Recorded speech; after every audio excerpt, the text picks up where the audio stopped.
तो यहाँ पर बच्चों क्वेश्चन नंबर 71 है। तो क्वेश्चन नंबर 71 में लिखा है इक्वेशन ऑफ अ सर्किल कोई गिवन है।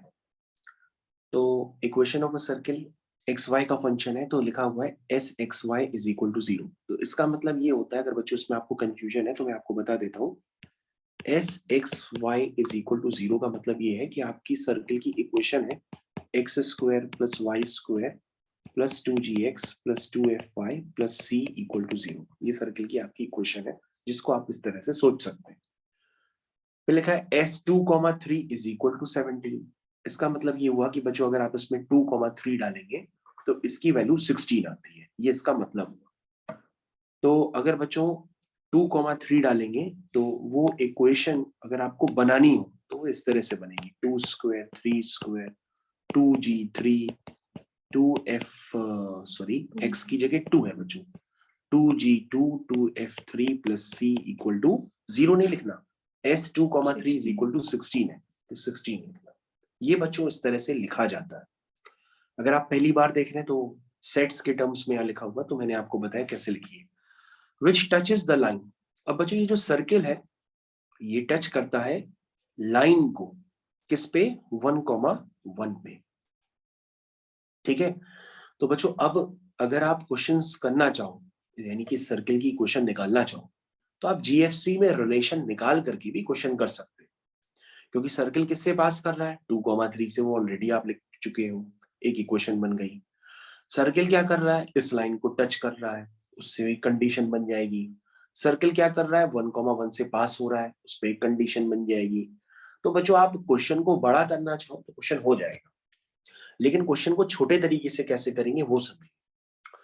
तो बच्चों एक स्टैंडर्ड होता है, मैंने आपको बताया भी था कि अगर आपके पास एक लाइन की इक्वेशन गिवन, अगर आपके पास एक लाइन की इक्वेशन गिवन हो L इज इक्वल टू 0 और इस लाइन पे एक फिक्स पॉइंट हो x1 y1, तो सर्किल x1 y1 से पास करने वाले कितने सर्किल हो सकते हैं।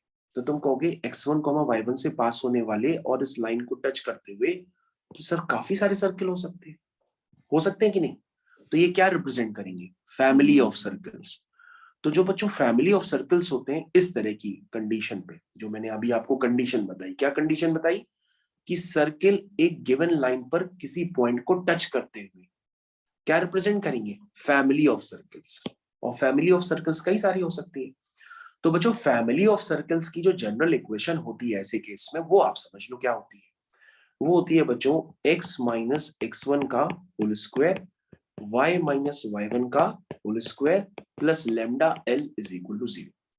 ये बच्चों फैमिली ऑफ सर्कल्स की कंडीशन होती है। तो आप इसको यूज कर सकते हो। इसको यूज करोगे तो आपका क्वेश्चन जल्दी हो जाएगा, क्योंकि बच्चों आपके पास फिक्स पॉइंट पता है 1,1, लाइन पता है 3x प्लस 4y माइनस 7। तो l की जगह आप ये वैल्यू डाल दो, है ना। और जिस फिक्स पॉइंट से पास हो रहा है वो 1,1 वो लिख दो। बस ये चेक कर लेना 1,1 उसको सेटिस्फाई करना चाहिए लाइन को, क्योंकि लाइन पे ही तो लाई करता है 1,1, तो वो कर भी रहा है। तो बच्चों इक्वेशन क्या बनेगी, x माइनस 1 का होल स्क्वायर y माइनस 1 का whole square plus lambda times l। l आपका क्या है, वो है 3x प्लस 4y माइनस 7। ठीक है, इक्वल टू 0।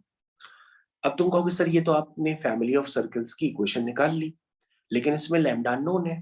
तो बच्चों ऊपर डाटा दिया तो था कि 2,3 पर इस रिक्वायर्ड सर्किल पर वैल्यू क्या आएगी 16। तो बच्चों कुछ ना करो, इसमें x की जगह 2 डाल दो और y की जगह 3 डाल दो। ऐसा करने पर आपके पास लैम्डा निकल करके आ जाएगा। ठीक है, तो बच्चों यहाँ से आप लैम्डा निकाल लेना। मेरे ख्याल से बच्चों जब आप लैम्डा यहाँ से निकालोगे तो लैम्डा शायद 1 आता है, एक बार क्रॉस चेक कर लेना। और लैम्डा आ जाएगा तो बच्चों लैम्डा निकालने के बाद आप उस सर्किल की इक्वेशन में पुट कर देना। किस इक्वेशन में, इस वाली इक्वेशन में, यानी कि इस वाली में जिसको मैं लिख रहा हूँ, जिसमें लैम्डा अननोन है। बच्चों यहाँ पे लैम्डा आप पुट कर देना। लैम्डा पुट करते ही आपके पास उस रिक्वायर्ड सर्किल की क्या आ जाएगी, इक्वेशन आ जाएगी। मेरे ख्याल से सबको समझ में आ गया। बस बच्चों यहाँ पे एक जगह गलती कर दी है, उसको हम सही कर देते हैं। लिखा है s2,3 इज इक्वल टू 0 नहीं लिखा है 16 लिखा है, तो ये वैल्यू बच्चों आप 16 लिख देना।